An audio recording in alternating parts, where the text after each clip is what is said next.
Hello everyone, welcome to my channel. My name is Rahul Sharma and this is going to be my first video. Mostly I'm going to cover grammar and spoken English topic on this channel. So let's start today with structure of sentences. तो हमारे पास ना सिर्फ चार ही words है जो हमें समझना है स्ट्रक्चर समझने के लिए और जिससे हम इजीली सेंटेंस फ्रेम कर पाएंगे, लिख पाएंगे और बोल भी पाएंगे। तो क्या है वो चार वर्ड्स? जैसे subject, helping verb, verb and object. अगर ये चारों हम इजीली समझ जाते हैं तो हम सेंटेंस फ्रेम कर पाएंगे इजीली। जैसे यहाँ पे मैंने एग्जांपल के लिए एक सेंटेंस लिखा है, आई एम टीचिंग इंग्लिश।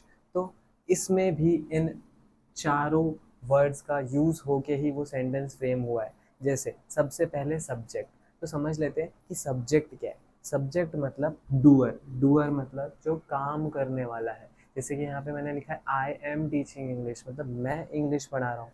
तो मैं पढ़ा रहा हूँ तो मैं काम कर रहा हूँ वो, तो इसलिए वो क्या हुआ, डूअर यानी कि सब्जेक्ट। तो वैसे ही हमारे पास सब्जेक्ट्स और भी है जो हम आई की जगह रिप्लेस कर सकते हैं। जैसे कि you, we, they, he, she, it, या फिर किसी का नाम भी आ सकता है वहाँ पे। जैसे Rahul is teaching English, we are going to the market. तो ऐसे हम सब्जेक्ट का यूज़ करके बता सकते हैं कि कौन काम कर रहा है या कौन काम करने वाला है। बस जो काम करने वाला होगा वो सब्जेक्ट होगा। And the next one is helping verb. तो अब हम हेल्पिंग वर्ब समझ लेते हैं ईजिली कि क्या होता है। हेल्पिंग वर्ब ना सेंस बताता है किसी भी सेंटेंस का कि वो पास्ट में है, प्रेजेंट में है कि फ्यूचर में। और ये समझना बहुत इंपॉर्टेंट है कि सेंटेंस पास्ट का है, प्रेजेंट का है कि फ्यूचर का है। तो वो किससे पता चलेगा हमें? हेल्पिंग वर्ब से, हेल्पिंग वर्ब से। तो हेल्पिंग वर्ब अब हमारे केस में एम यूज़ हुआ है, I am teaching English. But और भी हेल्पिंग वर्ब्स हैं जो कि हमें याद रखना है और पढ़ना है, और इतने ही है, इससे ज़्यादा नहीं है। जैसे is, am, are, was, were, has, have, had. और होते हैं विल, शाल, और कुछ मॉडल वर्ब्स होते हैं जो कि हेल्पिंग वर्ब की जगह पे लगते हैं। जैसे कि can, could, would, should, may, might, must. ये मॉडल वर्ब्स है जो कि हेल्पिंग वर्ब की जगह पे लगते हैं। अच्छा, ऐसे भी कुछ सेंटेंस हैं जो विदाउट हेल्पिंग वर्ब बनते हैं। जैसे मैं यहाँ पे लिखता हूँ आई एट मैंगो। तो इस सेंटेंस में अब हेल्पिंग वर्ब नहीं है, आई है, आई यानी कि सब्जेक्ट। अब यहाँ पे सीधा वर्ब है जो कि हम अभी देखने वाले वर्ब, और ऑब्जेक्ट है।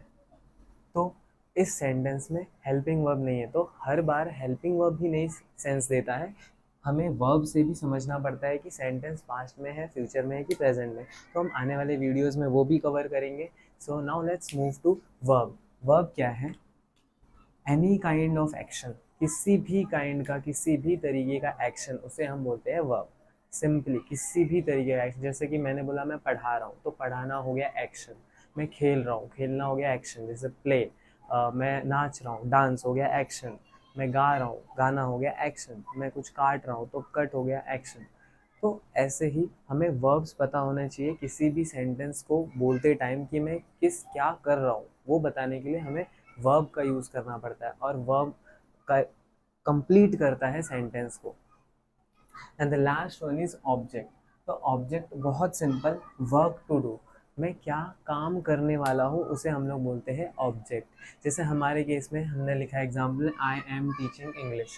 तो मैं इंग्लिश पढ़ा रहा हूँ, तो इंग्लिश इज़ एन ऑब्जेक्ट। तो हमें ऐसे ऑब्जेक्ट समझना है कि हम जो भी काम करने वाले हैं वो हमारा ऑब्जेक्ट है। तो चारों के चारों क्लियर हो गए इजीली। पहला सब्जेक्ट, सब्जेक्ट मतलब जो काम करने वाला है। हेल्पिंग वर्ब जो कि सेंस देता है सेंटेंस पास्ट में है, प्रेजेंट में है कि फ्यूचर में है। And the third one is verb, any kind of action, कोई भी एक्शन हो उसे हम वर्ब कहते हैं। And the last one is object. Object मतलब जो काम हमें करना है उसे हम ऑब्जेक्ट बोलते हैं। तो आई होप कि ये चारों टॉपिक्स आपको क्लियर हो गए, और चारों कि ये सेंटेंस फ्रेम कैसे किया जाता है इस स्ट्रक्चर से, subject, helping verb plus object. हम आने वाले अपकमिंग वीडियोस में और भी टॉपिक्स कवर करेंगे, और सारी ऑलमोस्ट सारे केसेस कवर करेंगे कि कैसे हमें और भी सेंटेंस बना सकते हैं with the help of this structure, और अलग अलग स्ट्रक्चर्स भी स्टडी करके। तो अब आप लोग बोल रहे होंगे कि हमें कैसे पता चलेगा कि क्या वर्ब यूज़ करना है, कब यूज़ करना है, कैसे वर्ब का फॉर्म्स यूज़ करना है। तो मैं आपमें एट द एंड में आपको वर्ब्स दे दूंगा, 10 वर्ब्स दूंगा। हर एक वीडियोस के एंड में आपको 10 वर्ब्स मिल जाएंगे। आपको बस उसे याद करना है और सिंपली यूज़ करना है अपने सेंटेंस में।